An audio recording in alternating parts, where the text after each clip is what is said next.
किसी ने क्या खूब कहा है, अक्सर लोग बदले की आग में इतना पागल हो जाते हैं कि वो न चाह कर भी अपनों को और खुद को बहुत नुकसान पहुंचा देते हैं।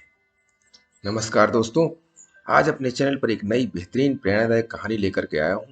दोस्तों, आज की कहानी से हम सीखेंगे बदले की भावना रखना या लेने से अच्छा क्या होता है। तो चलिए, चैनल को सब्सक्राइब नहीं किया है सब्सक्राइब कर लीजिए और सुनते हैं आज की कहानी, जिसका शीर्षक है बदले की भावना। बहुत समय पहले की बात है। किसी कुएं में मेढकों का राजा गंगदत्त अपने परिवार व कुटुंबियों के साथ रहता था। वैसे तो गंगदत्त एक अच्छा शासक था और सभी का ध्यान रखता था, पर उसमें एक कमी थी। वह किसी भी कीमत पर अपना विरोध सहन नहीं कर सकता था। लेकिन एक बार गंगदत्त के एक निर्णय को लेकर कई मेढकों ने उसका विरोध कर दिया। गंगदत्त को ये बात सहन नहीं हुई कि एक राजा होते हुए भी कोई उसका विरोध करने की हिम्मत जुटा सकता है। वह उन्हें सजा देने की सोचने लगा, लेकिन उसे भय था कि कहीं ऐसा करने पर जनता उसका विरोध न कर दे और उसे अपने राजपाट से हाथ धोना पड़ जाए। फिर एक दिन उसने कुछ सोचा और रात के अंधेरे में चुपचाप कुएं से बाहर निकल आया और बिना समय गंवाए वह फौरन प्रियदर्शन नामक एक सर्प के बिल के पास पहुंचा और उसे पुकारने लगा। एक मेढक को इस तरह पुकारता सुन प्रियदर्शन को बहुत आश्चर्य हुआ। वह बाहर निकला और बोला, कौन हो तुम? क्या तुम्हें इस बात का भय नहीं है कि मैं तुम्हें खा सकता हूं? गंगदत्त बोला, हे सर्पराज, मैं मेढकों का राजा गंगदत्त हूं और मैं यहाँ आपसे मैत्री करने के लिए आया हूं। यह कैसे हो सकता है? क्या तो स्वाभाविक शत्रु आपस में मित्रता कर सकते हैं? प्रियदर्शन ने आश्चर्य से कहा। गंगदत्त बोला, आप ठीक कहते हैं, आप हमारे स्वाभाविक शत्रु हैं, लेकिन इस समय मैं अपने ही लोगों द्वारा अपमानित होकर आपकी शरण में आया हूं और शास्त्रों में कहा भी तो गया है कि सर्वनाश की स्थिति में अथवा अपने प्राणों की रक्षा हेतु शत्रु की अधीनता स्वीकार करने में ही समझदारी है। कृपया मुझे अपनी शरण में ले लें, मेरे दुश्मनों को मारकर मेरी मदद करें। प्रियदर्शन अब बूढ़ा हो चुका था। उसने मन ही मन सोचा कि यदि इस मेढक की वजह से मेरा पेट भर पाए तो इसमें बुराई ही क्या है। वह बोला, बताओ मैं तुम्हारी मदद कैसे कर सकता हूँ। सर्प को मदद के लिए तैयार होता देख गंगदत्त प्रसन्न हो गया और बोला, आपको मेरे साथ कुएं में चलना होगा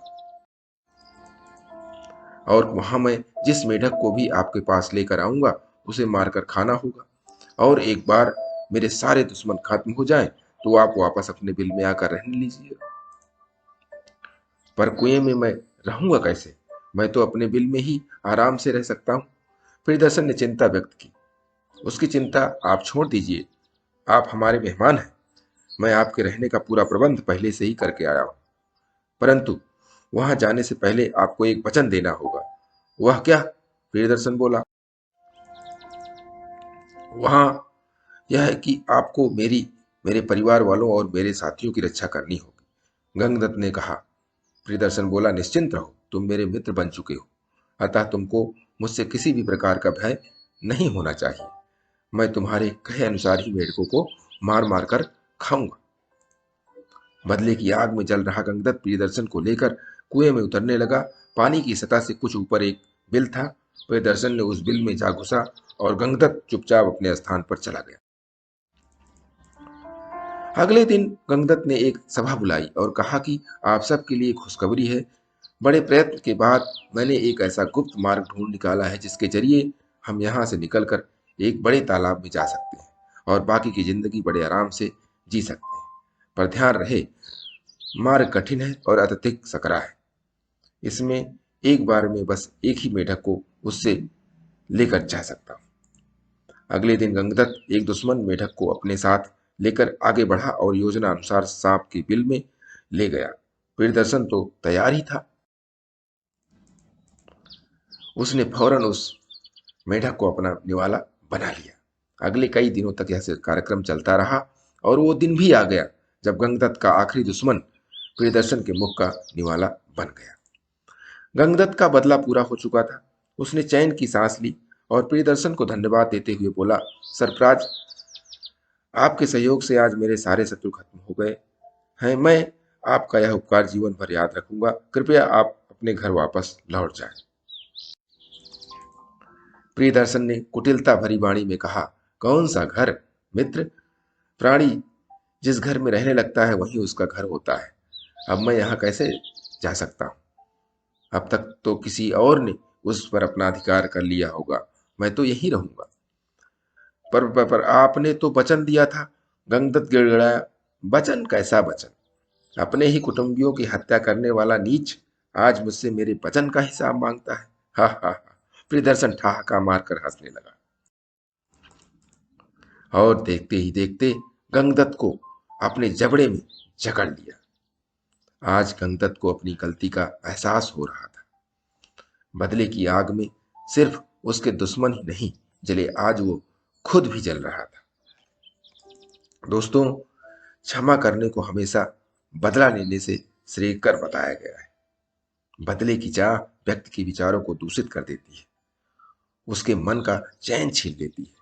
ये एक ऐसी आग है जो किसी और को जलाए या न जलाए, बदले की भावना रखने वाले को जरूर भस्म कर देती है। अतः हमें इस दुर्भावना से दूर रहना चाहिए।